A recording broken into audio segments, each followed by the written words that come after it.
Hi guys! Good morning! For today's video, fiesta karon sa amua dinhi. So nagprepare mi ug nagluto na ko para hikayunon.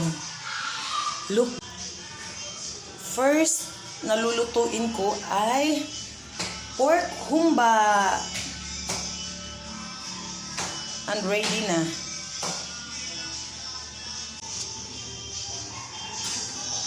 Pork humba.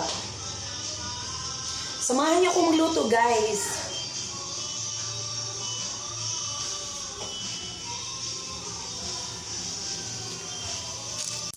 First, ilulunod muna natin tong baboy, tong pork.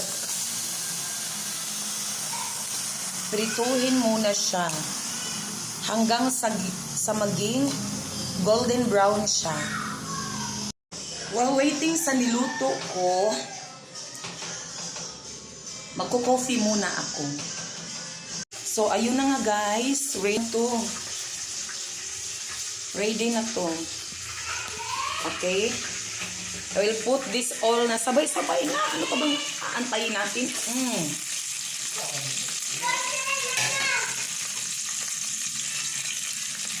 Tapos, yan.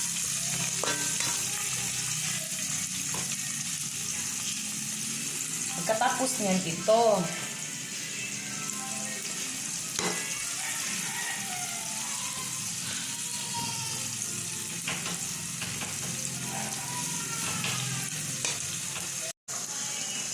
look guys, nahalo na lahat ng sangkap.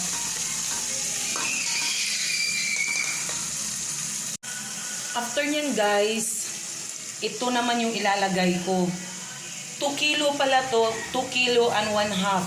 Kasi marami-raming bisita yung pamangkin ko na si Harrison, tapos yung anak ko na si Ella. They invited their classmates. So I need to cook iba't ibang klase ng putahe. So ito na siya guys. We will just cook this for about maybe 30 minutes. Para maging firm yung ano niya. Pork niya. So, kumukulo-kulo na nga siya, guys. There's still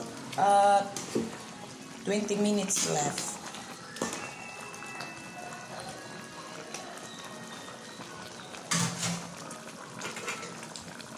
At saka guys, while waiting sa pork humba na niluto namin, ay gumawa din pala kami ng pork giniling special.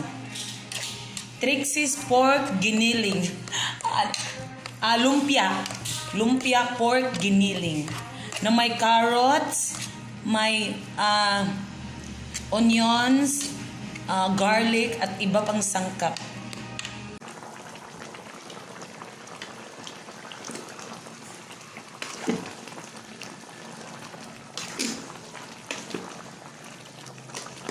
Okay na to guys.